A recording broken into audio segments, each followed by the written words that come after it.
Mi esposa me dijo que no tenía por qué cocinar, limpiar, ni siquiera dormir conmigo. Y, sinceramente, esa única frase puso fin a nuestro matrimonio allí mismo, en la sala de estar, un miércoles por la noche, mientras su amiga Sofía estaba sentada en nuestro sofá comiendo comida a domicilio que yo había pagado. Soy Adrián, tengo 32 años, y lo que estoy a punto de contarles es cómo un matrimonio de 7 años puede derrumbarse a cámara lenta, mientras uno está demasiado ocupado siendo un buen esposo para darse cuenta de lo que está ocurriendo. Esto no se trata de una gran traición o un drama de infidelidad. Se trata de algo mucho más insidioso. ¿Cómo una pareja puede dejar lentamente de ser pareja mientras tú sigues apareciendo todos los días, haciendo todo el trabajo? Comenzó tan poco a poco que ni siquiera lo vi venir. Como ver secarse la pintura o morir una planta por negligencia, solo que la planta era nuestra relación y yo era el único que la regaba. Elena y yo nos conocimos en 2016, en una barbacoa de amigos en común. Una de esas tardes de verano tranquilas donde todo se siente posible y el futuro parece brillante. Ella era divertida, espontánea, siempre dispuesta a una aventura, y durante los primeros años de nuestro matrimonio éramos sólidos. Adoptamos juntos a nuestro perro Rocky, un Golden Retriever torpe que se convirtió en nuestro hijo antes de que siquiera habláramos de tener hijos de verdad. Hacíamos viajes por carretera los fines de semana, probábamos restaurantes nuevos, nos quedábamos despiertos hasta tarde hablando de sus sueños, y genuinamente sentí que estábamos construyendo algo significativo juntos. Yo trabajaba en consultoría de IT, ella trabajaba en marketing para una empresa local, y ambos contribuíamos al hogar de diferentes maneras. Yo me encargaba de la mayor parte de la cocina, porque realmente lo disfrutaba. Ella hacía las compras y planeaba las comidas. Yo me ocupaba de las reparaciones del hogar y el mantenimiento del coche. Ella gestionaba nuestro calendario social y nos mantenía conectados con amigos y familiares. Se sentía equilibrado. Se sentía como trabajo en equipo. Se sentía como una verdadera sociedad, donde ambas personas estaban invirtiendo en que la vida funcionara. Pero en algún momento, alrededor del 5.º año, las cosas empezaron a cambiar de formas que al principio no pude precisar. Elena dejó de preguntar por mi día, dejó de planear esas aventuras de fin de semana, dejó de esforzarse en literalmente cualquier cosa que nos involucrara como pareja. Al principio, lo atribuía al estrés laboral o simplemente al flujo y reflujo natural de una relación a largo plazo. Todo el mundo pasa por fases, ¿verdad? Pero esto no era una fase. Ella volvía del trabajo, inmediatamente se ponía con el teléfono, se pasaba horas en redes sociales y apenas reconocía mi existencia, a menos que necesitara algo. El apartamento empezó a desordenarse, porque ella había dejado de hacer su parte de la limpieza. Rocky empezó a salir con menos frecuencia porque a ella le daba pereza, y nuestra vida íntima pasó de regular y conectada a prácticamente inexistente. Intenté hablar con ella varias veces, preguntando si algo iba mal, si había algo que pudiera hacer para ayudar, si estaba infeliz o deprimida, o simplemente pasando por algo, pero me despachaba con respuestas vagas sobre estar cansada, estresada o necesitar espacio. Luego, Sofía entró en escena, y todo empeoró exponencialmente. Sofía era la compañera de trabajo de Elena, que se convirtió en su mejor amiga, una mujer recién divorciada de unos 30 y tantos años que tenía muchas opiniones sobre las relaciones, y ninguna era buena. No digo que Sofía fuera la única causa del colapso de nuestro matrimonio, pero definitivamente fue el acelerador en un fuego que ya estaba ardiendo lentamente. De repente, Elena empezó a usar todas estas frases sobre la carga emocional y el trabajo mental y cómo las mujeres no le deben nada a sus maridos. Y mira, estoy totalmente a favor de que las mujeres tengan autonomía y de que no se las trate como amas de casa, pero la forma en que Sofía lo presentaba todo era tan tóxica y unilateral. Era de locos. Cada conversación se convirtió en cómo los hombres son incompetentes, cómo los maridos deberían estar agradecidos de que sus esposas los toleren, y cómo las mujeres deben priorizarse a sí mismas y dejar de satisfacer las expectativas masculinas. Elena comenzó a pasar 3 o 4 noches a la semana con Sofía, yendo a bares, asistiendo a estas reuniones de empoderamiento femenino que parecían menos sobre empoderamiento real y más sobre quejarse de sus parejas. Cuanto más tiempo pasaba Elena con Sofía, menos contribuía a nuestro hogar y más parecía resentirme por existir. Yo volvía a casa y encontraba el apartamento como una zona de desastre. Platos apilados en el fregadero, el tazón de comida de Rocky vacío, la ropa desbordándose, y Elena estaba en el sofá, navegando en su teléfono como si nada de eso fuera su responsabilidad. Le preguntaba si podría sacar a Rocky, ya que yo había estado en el trabajo todo el día y tenía que conectarme a una llamada vespertina, y ella suspiraba dramáticamente, como si le hubiera pedido que subiera el monte Everest. Le sugería que cocináramos juntos como solíamos hacer, y me decía que ya había comido con Sofía, o que no tenía hambre, o que yo podía pedir algo si quería comer. Cada tarea doméstica, cada pedacito de labor emocional, cada gramo de esfuerzo para mantener nuestra relación y nuestro hogar recayó enteramente sobre mí. Y cuando intentaba abordarlo, me atacaba con frases sacadas directamente del manual de Sofía sobre cómo estaba siendo controlador, exigente o no respetaba sus límites. El punto de inflexión llegó un miércoles por la noche, cuando llegué a casa del trabajo alrededor de las 7 para encontrar nuestro apartamento hecho un desastre y a Elena sentada en el sofá con Sofía. Ambas se reían de algo en el teléfono de Sofía mientras estaban rodeadas de envases vacíos de comida para llevar. Rocky gemía junto a su tazón de comida vacío.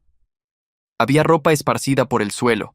La cocina era un desastre, y yo había tenido el tipo de día en el que solo quieres llegar a casa y encontrar un sentido básico de orden y compañerismo. Ni siquiera dije nada confrontativo. Solo le pregunté a Elena si había tenido tiempo de alimentar a Rocky o empezar la colada, ya que ella había llegado a casa antes que yo. Sofía inmediatamente intervino con una risa condescendiente sobre cómo yo sonaba como si le estuviera hablando a una sirvienta. Elena no me defendió, no le dijo a su amiga que se callara. Simplemente se quedó sentada asintiendo, mientras Sofía seguía con esa diatriba sobre cómo Elena no se había inscrito para ser mi sirvienta y que yo necesitaba gestionar mis propias expectativas. Mantuve la calma. Dije que no le estaba pidiendo que fuera una sirvienta, sino que estábamos casados y vivíamos juntos, y cuidar de nuestro perro y nuestro hogar era una responsabilidad compartida. Y fue entonces cuando Elena me miró directamente a los ojos y lo dijo. Dijo que ella no tenía que cocinar, limpiar, ni siquiera dormir conmigo, que esos no eran requisitos del matrimonio y que yo debía dejar de actuar con derecho a su tiempo y energía. Sofía sonreía como si acabara de ganar algún tipo de victoria, y me di cuenta en ese momento de que ya no estaba en un matrimonio. Estaba en un acuerdo unilateral donde yo hacía todo y me trataban como al malo por esperar una reciprocidad básica. Esa noche, después de que Elena me dijera que no tenía que hacer nada por mí, tomé una decisión que lo cambiaría todo. Decidí tomarla completamente por su palabra y dejar de ser el socio que ella ya había dejado de ser para mí. No lo anuncié dramáticamente, ni tuve una gran confrontación. Simplemente dejé, en silencio, de hacer cada cosa que había estado haciendo para mantener nuestro hogar y nuestro matrimonio unidos. A la mañana siguiente, me levanté, me preparé para el trabajo y me fui sin alimentar a Rocky, sin hacer café, sin ordenar la sala como solía hacer. Y sentí una extraña sensación de claridad. Si Elena realmente creía que no tenía obligaciones conmigo como cónyuge, entonces yo tampoco tenía obligaciones con ella. Y tenía curiosidad por ver cuánto tiempo le llevaría darse cuenta de lo que realmente había estado dando por sentado todos estos años. Los primeros días fueron casi fascinantes de ver, de una manera completamente deprimente. Rocky comenzó a gemir más porque su horario de alimentación se desordenó y Elena seguía olvidando llenar su tazón o sacarlo a tiempo. El apartamento descendió al caos más rápido de lo que esperaba.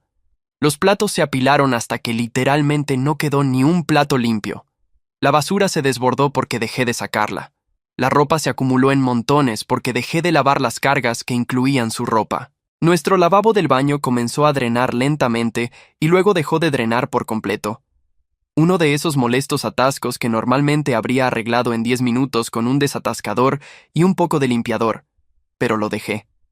Elena me envió un mensaje de texto al trabajo preguntando si podía recoger comestibles de camino a casa, y le respondí que yo compraría comida para mí, pero que ella tendría que encargarse de sus propias compras. Intentó llamar al arrendador por lo del lavabo y se frustró cuando le dijeron que no era su responsabilidad y que tendría que contratar un plomero ella misma, algo que aparentemente nunca había tenido que hacer porque yo siempre había manejado cada problema de reparación del hogar que surgía. Dejé de cocinar por completo, empecé a preparar comida solo para mí los domingos. Mantuve mi comida separada en el refrigerador con mi nombre en todo. Elena llegaba a casa esperando la cena, como había hecho durante 7 años, y me encontraba a mí comiendo mis comidas preparadas mientras ella se apresuraba a averiguar qué pedir o preparar para sí misma. Ella no sabía cocinar más allá de la pasta básica, e incluso eso lograba estropearlo la mitad de las veces, quemando cosas, olvidando ingredientes o poniéndole poca sazón a todo. La vi intentar hacer pollo una noche y ni siquiera sabía a qué temperatura poner el horno. Tuvo que buscarlo en Google en su teléfono, mientras Sofía le enviaba mensajes de apoyo sobre cómo cocinar es una expectativa patriarcal. De todos modos, el apartamento empezó a oler raro porque la basura no se sacaba regularmente y los platos no se lavaban, y yo podía ver a Elena cada vez más estresada y abrumada, pero no intervenía para ayudar. ¿Por qué lo haría? Ella había dejado muy claro que no consideraba la contribución doméstica como parte del matrimonio. Aproximadamente 2 semanas después de mi experimento, Elena intentó iniciar la intimidad por primera vez en meses. Entró en el dormitorio con lencería que debió sacar del fondo de su cajón, tratando de ser seductora y reconectar físicamente. La miré y le recordé con calma que ella había dicho que no tenía que dormir conmigo, y eso funcionaba en ambos sentidos. Yo tampoco tenía que dormir con ella. La expresión de su rostro estaba entre la sorpresa y el dolor genuino, como si nunca hubiera considerado que sus palabras pudieran aplicarse a la inversa, como si asumiera que la intimidad física era algo que ella controlaba por completo y podía usar como palanca o recompensa. Le dije que no estaba interesado en afecto por lástima o una conexión física transaccional, que si quería una relación íntima real, primero necesitaba presentarse como una socia real. Luego me di la vuelta y me dormí. Ella no volvió a intentarlo después de eso, pero pude darme cuenta de que le afectó psicológicamente. El rechazo fue diferente cuando vino de alguien que siempre había estado disponible y dispuesto. La separación financiera fue donde las cosas se pusieron realmente interesantes y realmente feas. Yo había estado cubriendo probablemente el 70% de nuestros gastos del hogar durante años. No porque hubiéramos acordado esa división, sino porque Elena gastaba dinero a la ligera y yo siempre había compensado la diferencia en silencio para mantenernos a flote. Abrí una cuenta corriente separada, calculé exactamente la mitad del alquiler, los servicios públicos y los gastos compartidos, y le dije a Elena que necesitaba empezar a contribuir con su parte justa y real.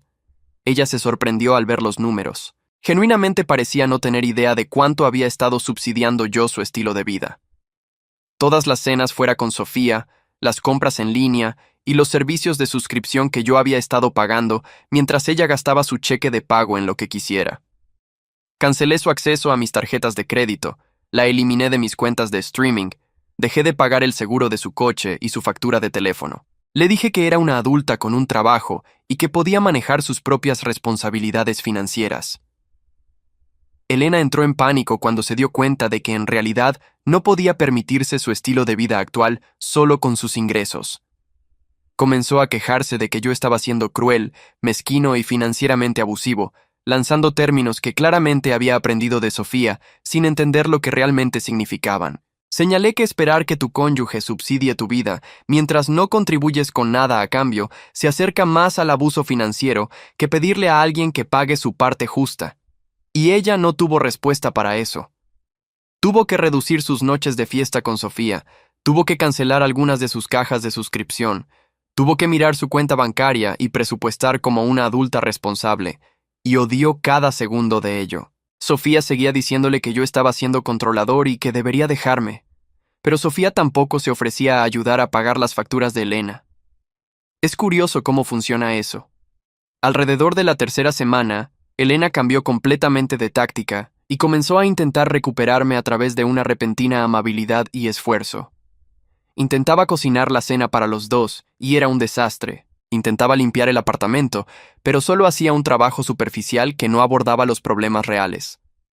Sugería noches de cita y actividades como si fuéramos una pareja normal pasando por una mala racha. Pude ver a través de eso porque nada de eso abordaba los problemas reales. No estaba tratando de reconstruir nuestra asociación o tener conversaciones genuinas sobre lo que salió mal. Solo estaba tratando de que yo volviera a mi papel de manejarlo todo mientras ella se relajaba. Le dije sin rodeos que no estaba tratando de arreglarnos a nosotros. Estaba tratando de salvar su comodidad, tratando de recuperar a la asistente personal, el cajero automático y el sistema de apoyo emocional que había estado dando por sentado, mientras no daba nada a cambio. La gota que colmó el vaso llegó aproximadamente un mes después de todo esto, cuando almorcé con mi amigo Javier, quien había pasado por un divorcio 2 años antes. Me habló de su abogada, Carla, cómo le había ayudado a navegar por todo de forma limpia y justa, y algo hizo clic en mi cabeza. Este matrimonio ya estaba terminado. Simplemente estaba haciendo lo necesario para demostrar un punto que ya no necesitaba ser probado. Pedí una cita con Carla para ese viernes. Me tomé un largo descanso para almorzar del trabajo. Me senté en su oficina y le expuse toda la situación. Ella escuchó atentamente, tomó notas, hizo preguntas sobre nuestros activos, deudas y situación de vida, y luego me miró y me preguntó si estaba seguro de que esto era lo que quería. Lo pensé durante quizás 5 segundos y dije que sí. Había terminado. No quedaba nada que salvar allí. Carla preparó los documentos iniciales durante la semana siguiente. Acuerdo de separación y petición de divorcio. La división de activos era sencilla, ya que no teníamos hijos ni propiedades juntos. Recogí los documentos un martes por la tarde. Los llevé a casa esa noche y encontré a Elena en el sofá, navegando en su teléfono como siempre. Le entregué el sobre manila sin ceremonia. Le dije que probablemente debería leerlo, y vi su rostro pasar por unas 5 emociones diferentes mientras sacaba los papeles y se daba cuenta de lo que estaba mirando. Me preguntó si hablaba en serio, si esto era algún tipo de táctica de manipulación o un juego de poder, y le dije que nunca había hablado más en serio de nada en mi vida. Ya había cruzado el punto de no retorno, ya me había desapegado emocionalmente de este matrimonio, ya había comenzado a imaginar cómo se vería mi vida al otro lado de esto, y no había vuelta atrás. Ahora, la semana después de notificar a Elena sobre los papeles de divorcio, fue absolutamente salvaje. Una montaña rusa emocional completa que confirmó cada razón por la que había tomado la decisión correcta de irme. Pasó por cada etapa del duelo y la manipulación en rápida sucesión, llorando y rogando en un minuto, enojada y acusadora al siguiente, luego volviendo a promesas desesperadas sobre cómo cambiaría y sería mejor, y que podíamos arreglar esto si tan solo le daba otra oportunidad. Me llamó al trabajo varias veces al día hasta que tuve que bloquear su número y decirle que toda comunicación debía pasar a través de Carla, mi abogada. Se presentó en el edificio de mi oficina una vez, tratando de emboscarme durante el almuerzo, causando una escena en el vestíbulo que fue vergonzosa para ambos. Envió mensajes de texto largos e incoherentes a las 2 de la mañana sobre todos los buenos momentos que habíamos tenido y cómo yo estaba tirando a la basura 7 años por nada, perdiendo por completo el punto de que esos 7 años habían estado muriendo lentamente durante al menos los últimos 2, y ella había sido quien los estaba matando.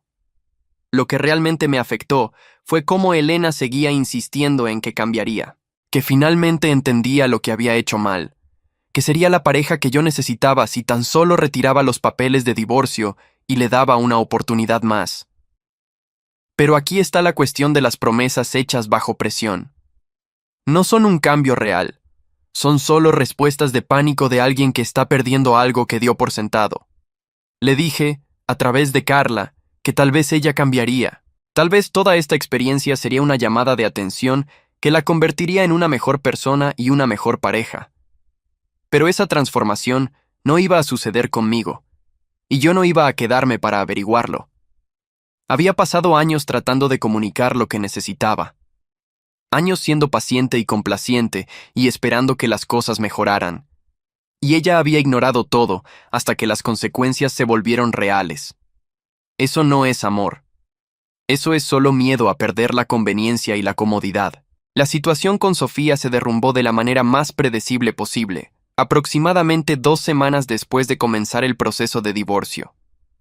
Aparentemente, Elena tuvo una pelea monumental con ella después de que Sofía siguió presionándola para que dejara de rogarme que regresara y simplemente abrazara la vida de soltera y la independencia. Elena finalmente estalló y le dijo a Sofía que su consejo había arruinado su matrimonio, que había destruido algo bueno porque había estado escuchando a alguien que estaba amargada y miserable por su propia relación fallida. Sofía respondió que Elena había tomado sus propias decisiones y que solo estaba buscando a alguien a quien culpar en lugar de asumir la responsabilidad. Y sinceramente, ambas tenían razón. Sofía había sido absolutamente una influencia tóxica que llenó la cabeza de Elena con propaganda antimatrimonial unilateral. Pero Elena había sido una participante dispuesta que eligió adoptar esa mentalidad en lugar de trabajar en su relación real. Dejaron de ser amigas después de esa pelea, y Elena trató de usar eso como prueba para mí de que estaba haciendo cambios y eliminando malas influencias. Pero ya era demasiado tarde. Me mudé de nuestro apartamento 6 semanas después de notificar los papeles. Encontré un decente apartamento de una habitación a unos 20 minutos de distancia, que era más pequeño, pero tranquilo y enteramente mío. Rocky vino conmigo, y esa fue una de las pocas cosas por las que Elena no luchó, porque sabía que no podía cuidar de él correctamente. Y, sinceramente, creo que ella sabía que él merecía algo mejor. El día que cargué el camión de mudanza con mis cosas, Elena se quedó en el umbral llorando y preguntándome una vez más si realmente estaba haciendo esto, si realmente quería tirar todo por la borda. La miré y me di cuenta de que ya no sentía rabia. No sentía resentimiento ni amargura, solo esta abrumadora sensación de agotamiento y alivio de que ya casi terminaba. Le dije que no estaba tirando nada porque no quedaba nada que tirar, que ella ya había desmantelado nuestro matrimonio pieza por pieza en los últimos 2 años, y yo solo estaba finalmente reconociendo la realidad. El divorcio se finalizó 3 meses después de que le notifiqué los papeles por primera vez, rápido y relativamente limpio, ya que no teníamos activos importantes por los que luchar y ningún niño atrapado en el medio. Carla manejó todo profesionalmente. Dividimos nuestra cuenta de ahorros 50-50. Yo me quedé con mi coche y mis cuentas de jubilación. Elena se quedó con su coche y sus cosas. Cerramos nuestra tarjeta de crédito conjunta después de pagar el saldo. Escuché a través de amigos en común que Elena había comenzado a ir a terapia después de que el divorcio se finalizó, realmente trabajando en sí misma y examinando los patrones que habían llevado a la desintegración de nuestro matrimonio. Una parte de mí se alegró genuinamente de escuchar eso, porque nunca quise que sufriera o fracasara. Simplemente ya no podía ser la persona con la que ella practicara el crecimiento. Ella tomó 7 años de sociedad y lentamente lo convirtió en un arreglo unilateral donde yo daba todo y no recibía nada a cambio. Y ninguna cantidad de terapia podría reconstruir la confianza y el respeto que habían sido completamente destruidos. Mi vida ahora es más tranquila, pero infinitamente mejor. Vuelvo a un apartamento que se mantiene limpio porque soy el único que vive en él. Cocino comidas que realmente disfruto sin esperar que alguien más aparezca y se beneficie de mi esfuerzo. Llevo a Rocky a dar largos paseos sin tener que coordinar con nadie ni compensar la falta de otra persona. He comenzado a salir casualmente.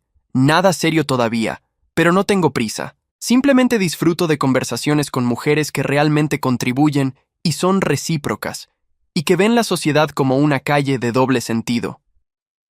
A veces pienso en esos primeros años con Elena, cuando las cosas iban bien, y me pregunto si hubo un momento específico en el que todo empezó a ir mal, alguna conversación, decisión o punto de inflexión que me perdí.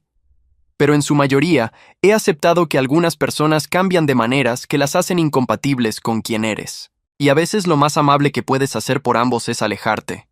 Elena podría convertirse en una mejor pareja para otra persona algún día, después de toda esta terapia y autorreflexión, pero esa ya no es mi responsabilidad, y, honestamente, no es mi preocupación. Le di 7 años a alguien que dejó de verme como una persona y comenzó a verme como un recurso. Y en el momento en que dejé de proporcionar ese recurso, ella se dio cuenta de lo que había perdido. Pero para entonces, ya se había ido. Algunos daños son permanentes. Algunas palabras no se pueden retirar. Y algunos matrimonios mueren mucho antes de que alguien presente los papeles. Y eso es exactamente lo que nos pasó a nosotros. ¿Estás de acuerdo con mi decisión? ¿Tú harías algo diferente?